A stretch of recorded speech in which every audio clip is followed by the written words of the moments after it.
Itoophiyaa jirutti dubbatte sa'aatii tokkoof daqiiqaa 40 wayi noo yoo isin jette arragaa wajjin haasoftee jennaan tokko amaanaa gara meeqaan narka jirta maaliif isaarraa ati ijoolleedha ni bareedda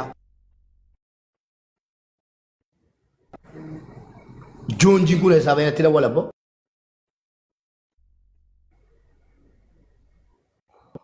ijoolleedha ni bareedda nama hunda waadanudhaas itti fayyadamuudhaas si barbaada bifa keetiif si barbaada humna keetiif si barbaada dhiisi obsi haguma biyya kana keessaa baatu biyya kana keessaa gaafa baate jette eenyu bareeda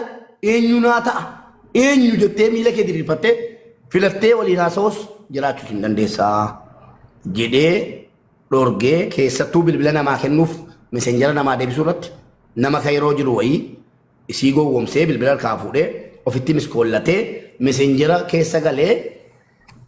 ofii deebisee ana eebbisuu maqaan isaa ana eebbisuu dhufe la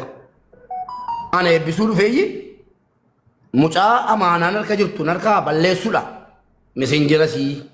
fooloo deebisatee bilbila sii fuudhee ofitti miskoollatee jennaan aaree achirratti gorsee meseenjara isa kaaniin naan argu saarraa sitti meeraan namaan hin haasayin namaan hin haasayin siin jedhe inumaayyuu immoo ana bira teessee viidiyoo kool yeroo dubbattu yoo maanoo si tussiisan dhaggeeffadhaa yoo maanoo si tussiisan anatu maanoo tuqeessi miti rabbis na gaafata namnis waanaan jedha ata maanaa kooti bilbilli kuniif ati waliin taatanu jedheen fuudhee erkaa lafa kaa'e dhimma walee tokko keessan jiru saarraa dhugaadha moo soba qoy waan hin dubbadhuun qaba hunda isaarratti yoo adda baasee hunda isaasitti seeraan qoyam adda baaftee dubbattu qabu be mirga namaa eegaa deemu seeraan hin dubbadha mirga koona eegaati akkuma mirga keessanii waan dubbachuu qabdan dubbadha dhimma meseenjaraa kanarratti dhugaa moo soba dhugaa yookaan sammaa ani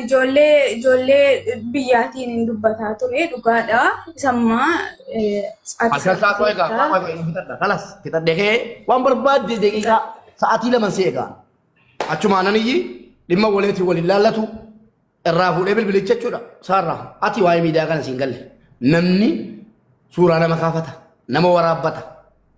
saa halkan keessaa saa torbatti amma sa'aatii 8 walakkaatti waan itti yaasofte hin beeku bilbila kee fuudheera. Elaa jecha hamaana warri asalatti naman taane nama gochuu cinqamtaanu ani hunda isaa yoo adda baasee hin dubbadha naman taane qofa nama gochuu cinqama. Hundinuu yoo abbaa qaba ishee. Komentii cufadhu miidiyaan si maraacha kanaaf asii jibbe isaarra.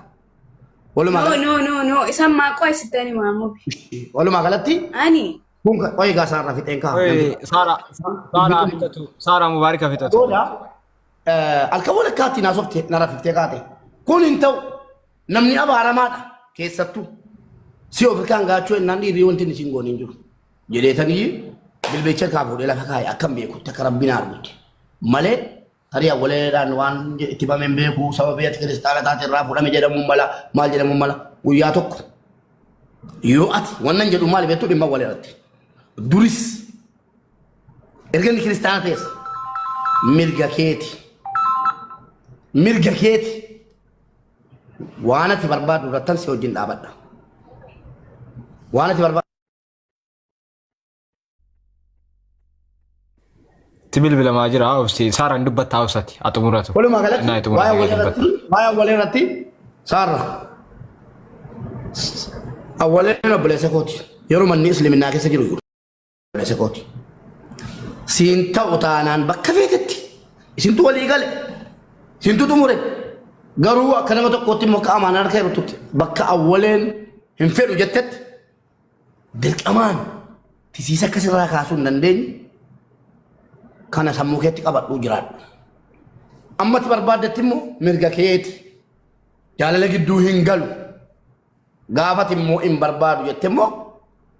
anatu mirga keessii qabachiisa awwalee wajjin gatii obboleessa koo ta'ennaan tolaanis lolaanis jedheen itti mamale tasaan dhimma jalaatti galee hin beeku har'as hin galle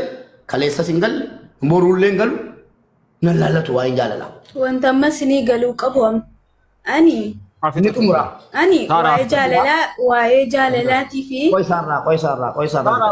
Ini tumura. Ramo, Saran Koi maafa jandaa namatti barbaaduun jedhe ana jandaadhuma maaf namatti barbaadu an geemii wajjin taphataara kalas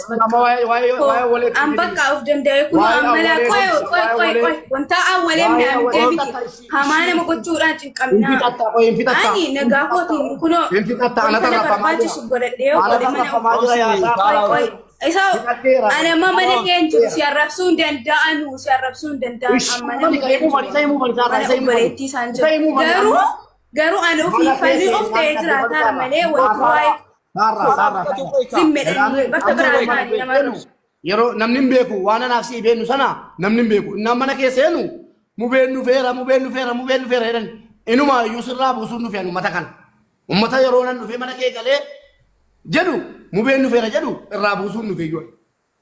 irraa bu'aa harraa kaasaati mu been galchu saarraa dhimma miidiyaa irratti walitti buunee akkuma isin argitan saarraa miidiyaan hin barbaachisu jennaan ummanni hadda girriftanii mucaa kana arrabsaa jirtan dhageeffadha. Ummanni girriftanii deemtanii komentii jalatti mucaa kana arrabsaa jirtanu afaan maaliitiin hadda saarraa arrabsitu viidiyoo si jalatti sanuu isin taajjabe waan ilmoon namaan hin jenne komentii isin komentii ilaaltu malee viidiyoon hojjetu sila. Waan ilmoon namaan hin jenne jettanii barreessitu. Maal jedhati? Nallaala unta barbaadde jechuun akka tokko teessee ani akkan hin beekne akkan jiruuf akkan bakka hin jiru kan hin beekne wanta barbaadde maal la gooti. Saarraa fixadheera walumaa galatti deemtanii isinooti anaan kaleessa mobaayilii irraa fuudhee ukkaamsee jettanii iyyaa turtan Oromoon ormaa firris hin dhageera har'a immoo girriftanii an akka kun hundi dhufu gatiin beeku waan irraa fuudhee on jedhe ammoo maali deebiin keessa dhumate waa'ee miidiyaatti gadhumne gaafa saarraa koo miidiyaan kun siif hin ta'u jennaan geemitti ergee maal naan jette lakkii boo laayivii nan seena nan taphadha naan jettee na rifachiifte saarraa wallaahi nan rifadhe nan saalfadhe irraan ba'e irraa ba'e qoy maalifanin taphanne an nama tokko amman jiru amma keessa jarri qoy ofii jaraati amma keessa jiru obsatiin dubbataa saara abidatu argatti ofii keenyaa taphataa hidhawwine dhugaadha dhaggeeffadhaa ummato mucaan daa'ima ofii jaraatii jette laala ofii kootii taphataan ofii kootii isii dhawwe argitanii qabadhaa asirratti dhugaadha eeyyee isiin maalitti fudhataarti namoota warra keessaan deemee ofii isaatii taphataa waa argataa si dhawwaa maal jedhantu jiru qabatamaan nama abalu